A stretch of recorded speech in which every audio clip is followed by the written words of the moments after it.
안녕하십니까. 유튜브 온라인 대나무방 교실 교사 이재관입니다. 7번째 시간입니다.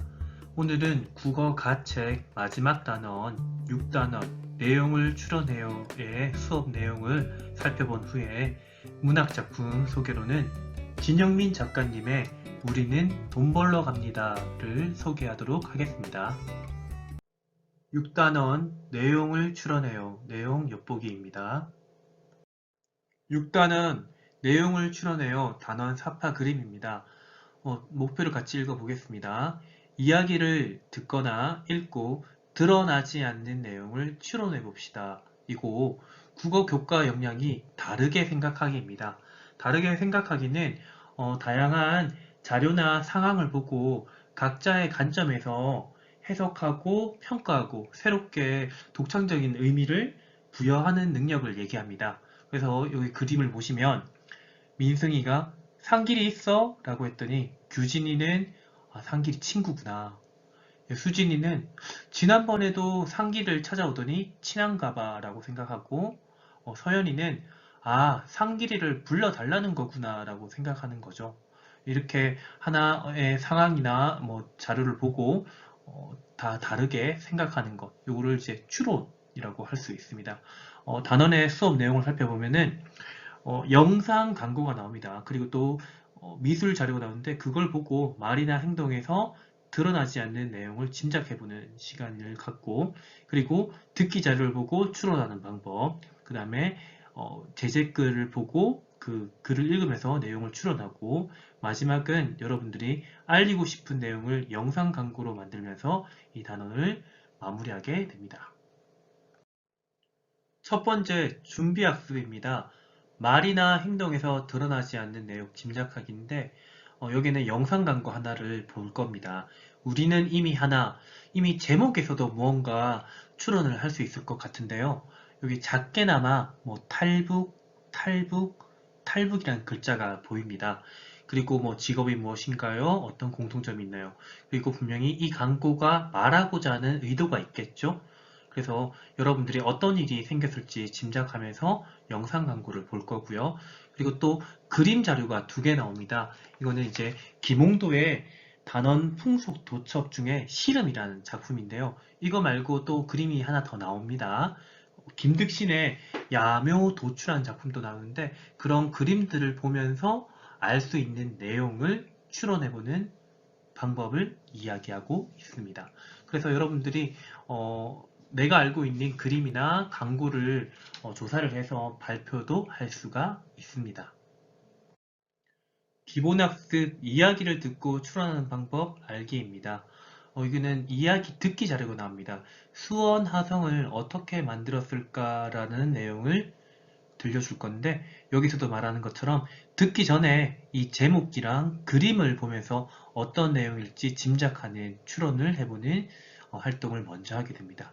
그리고 이제 실제로 수원화성을 어떻게 만들었을까 하고 듣기를 시작합니다. 그리고 추론하는 방법이 2가지가 설명되어 있습니다. 이 2가지는 수업 시간에 자세하게 설명을 할 텐데요. 기본적으로 이야기 속에서 힌트, 단서를 얻을 수 있는 방법과 또 배경 지식, 자신의 경험을 바탕으로 추론할 수 있는 방법, 이런 것들이 있습니다. 그리고 나서 또 낱말에 대해서도 나오는데 낱말 2가지가 나옵니다.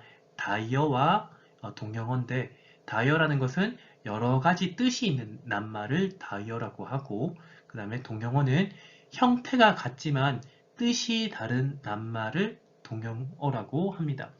동영어는 쉽게 말해서 우리가 눈 있죠? 하늘에서 내리는 눈과 그 다음에 우리 신체 감각기관 중에 눈 형태는 같지만은 뜻이 다른 것이 동영어입니다.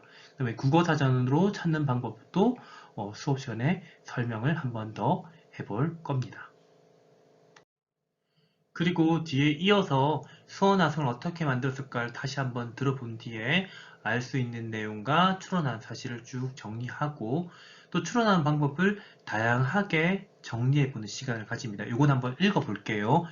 이야기에서 찾을 수 있는 단서를 확인한다. 또 자신이 평소에 아는 사실과 글에 쓰인 다이어나 동형어가 어떤 뜻인지 정확히 이해하려면 뭘 보면 될까요? 또 이야기의 특정 부분을 바탕으로 하여서 그리고 마지막 글 내용을 바탕으로 하여 친구들과 함께 질문을 만들고 질문을 만들었으면 뭘 할까요? 이렇게 정리해보는 시간을 가집니다. 기본학습 내용을 추론하며 글 읽기. 앞서 듣기 자료에서 추론하는 방법을 이제 익혔는데요. 또 추론하는 방법을 생각하면서 이번에는 서울의 궁궐이라는 글을 읽어보면서 그 내용을 추론해서 정리해보는 수업을 진행합니다. 마지막 실천학습은 여러분들이 알리고 싶은 내용을 영상 광고로 만들 겁니다. 그래서 어떤 주제로 할지 모든 친구들하고 토의를 하고 영상 광고 만든 순서도 정하고 친구들과 함께 역할별로 역할 분담을 나눠야 되겠죠. 그렇게 해서 친구들 앞에서 만든 영상을 상영을 하면 될 것 같습니다. 오늘의 문학 작품 소개 시간입니다. 책 제목은 우리는 돈 벌러 갑니다 입니다. 진영민 글, 주성희 그림, 출판사는 창비입니다. 이번 단원에서 계속 내용을 추론해요도 했었는데 저희가 책 표지를 보면서도 어떤 내용인지 예측하기, 짐작하기 이런 활동들을 많이 했었죠. 이 책의 표지를 보면 어떤 내용이 담길 것 같나요? 그리고 인물들은 누가 나올 것 같습니까? 일단 1000원짜리 지폐도 보이고요. 아이들이 3명이나 있습니다. 그리고 책 제목에서도 느껴지는 게 이 아이들이 뭔가 돈을 벌려고 하는 거구나 라고 생각할 수가 있을 것 같습니다. 그리고 사회가 이제 대단원, 2단원이 우리나라의 경제 발전이라고 해서 경제 이야기도 조금 나오는데 겸사겸사 이 책도 한번 읽어보는 것도 좋을 것 같습니다. 우리는 돈 벌러 갑니다의 목차를 한번 살펴보도록 하겠습니다. 새치기, 남의 졸병 노릇, 돈이 필요한 이유, 초등학생이 돈 버는 법, 맥주는 역시 병맛, 인생의 무게, 우리도 그들처럼, 돈이 잘난 척 할 수 없는 날, 아무도 모른다. 한번 목차를 보면서도 이 책에 담긴 내용이 뭘지 그리고 혹시 작가님이 우리한테 전하는 메시지가 뭘지도 한번 생각 한번 해보겠습니다. 여러분은 이 소주제 중에서 어떤 소주제가 눈에 띕니까? 사람마다 다 다르겠지만 저는 8번 돈이 잘난 척 할 수 없는 날 이 말이 눈에 띄는데 여러분은 어떤 소주제가 눈에 띕니까? 읽어주기 시작하겠습니다. 제1장 새치기 5학년이 됐지만 좋아진 게 하나도 없다. 키는 1cm도 자라지 않았는데 괜히 나이만 한 살 더 먹었다. 할머니는 말끝마다 기집애가 나이는 다 어디로 처먹고 소갈딱지 없이 구느냐고 잔소리를 하지만 나야말로 저 위에 하늘에다 대고 따지고 싶은 심정이다. 여보세요. 나이를 한 살 더 먹게 했으면 키도 그만큼 크게 해줘야 할 거 아니에요? 진짜 일 똑바로 안 하실 거예요? 게다가 일주일에 2번밖에 없던 6교시가 4번으로 늘었다. 이제 수요일 빼고는 전부 6교시다. 그뿐만이 아니다.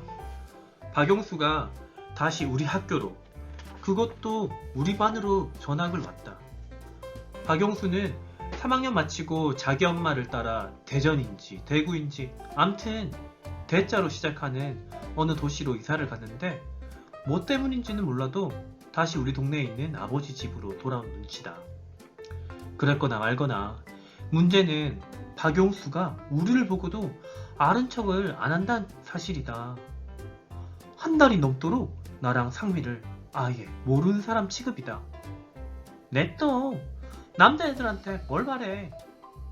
상미는 별일 아니라는 듯 굴지만 나는 그럴 수가 없다. 딴 애들은 다 그래도 박용수는 절대 그러면 안 된다. 같은 공부방 다니면서 같이 밥 먹고 간식 먹어온 역사가 있다. 초등학교 1학년 때부터 장장 3년 동안이나 차곡차곡 쌓아온 역사다.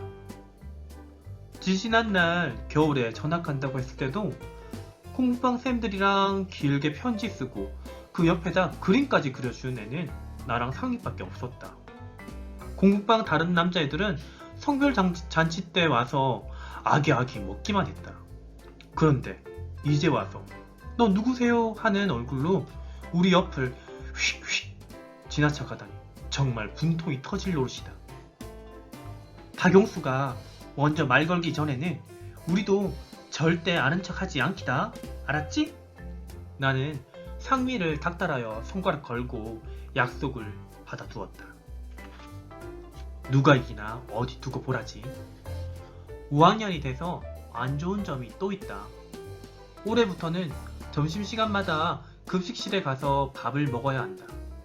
작년까지는 교실에 편안히 앉아 급식 당번이 가져오는 밥을 먹으면 됐지만 이제는 그런 호강을 기대할 수 없다. 5학년쯤 되면 더는 아무도 봐주지 않는 것이다. 수업 마치는 종이 울리자마자 급식실로 뛰어갔지만 다른 반 애들이 벌써 길게 줄을 서 있었다. 수요일은 4교시가 체육시간이라 신발 갈아 신고 어쩌고 하다 보면 매번 꼬랑지 신세다. 하필 닭튀김이 나오는 날이었다. 나는 다른 반 애들이 닭다리를 죄다 차지할까봐 신경이 바짝 곤두섰다. 발 뒤꿈치를 치켜들고 보니 저 앞에 식판을 든 남자애들이 반찬 덜어주는 아줌마 앞에서 제발 닭다리로 달라고 몸을 비비 꼬고 있었다. 아줌마들은 은근히 마음이 약해서 저런 유혹에 빠지기 쉽다. 아무래도 오늘은 닭다리 받기가 쉽지 않겠다. 내 뒤에 서 있던 상미가 나를 툭 치며 턱짓을 했다. 왜 그러나 하고 돌아보는데 박용수 뒤통수가 눈에 들어왔다. 박용수가 내 앞에 서 있었다. 나는 흥! 하면서 고개를 돌렸다. 보기 싫다 하니까 눈앞에 더 자주 얼쩡거린다. 그런데 배 식구가 코앞으로 다가왔을 때였다. 누가 탁탁탁탁 발소리를 내며 내 앞을 지나가더니 내 앞에 있는 박용수한테 말을 걸었다. 야, 나 왔다. 반장 최규도였다. 누가 공부 잘하는 애 아니랄까봐 급식 먹으러 오면서까지 손에 수학 문제집을 들고 왔다. 그런데 박용수랑 최규도 하는 짓이 좀 어이없었다. 박용수가 최규도를 보자마자 기다렸다는 듯이 자기 앞자리를 내주자 최규도가 얼른 그 자리로 비집고 들어가 바로 옆에 있는 식판을 집어든 게 아닌가? 팅티팅팅. 최규도가 숟가락으로 식판 두드린 소리가 들렸다. 긴 줄에 앞자리를 날름 차지해서 아주 신이 나는 모양이었다. 그 모습을 보는데 이상하게 목구멍 아래쪽이 화끈거렸다. 최규도 저 자식, 자기가 아무리 반장이라고 해도 저러면 안 되는 거 아니야? 박용수가 새로 전학 왔다고 만만하게 보고 저러는 거잖아. 나는 도저히 가만히 있을 수가 없어서 최규도를 향해 빽 소리를 질렀다. 너 뭐야? 왜 갑자기 끼어들어? 그런데 박용수가 최규도보다 먼저 뒤를 돌아보았다. 전화가 오고 나서 처음으로 눈이 마주쳤다. 박용수는 여전히 눈이 크고 속눈썹이 길었다. 나는 얼른 최규도 쪽으로 얼굴 돌리며 아직 못다한 말을 마저 했다. 여기 줄 서 있는 사람들 안 보여? 누군 새치기 할 줄 몰라서 새치기 한 거 아니야. 누가 대뜸 내 말을 잘랐다.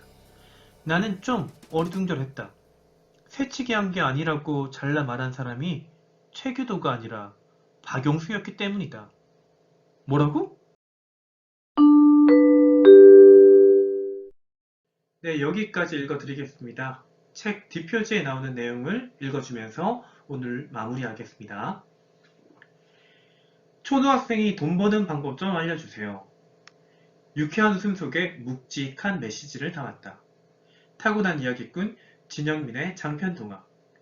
5학년 초원은 맛있는 치킨을 먹고 싶고, 상민은 하얀 레이스가 달린 치마를 입고 싶고, 용수는 멋진 축구화를 신고 싶다.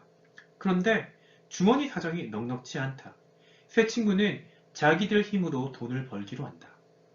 하지만 빈병 주워서 팔려다가 도둑으로 몰리고 전단 수백 장을 붙이지만 제대로 된 일당을 받지 못한다.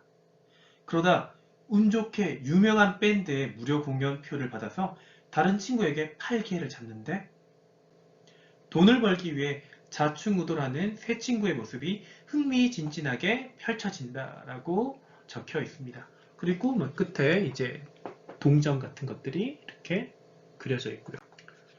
여러분들도 이 책 한번 꼭 읽어보시길 바랍니다. 유튜브 온라인 대나무 교실 여기까지 하겠습니다. 이상 교사 이재관이었습니다. 다음 시간에 만나도록 합시다. 안녕.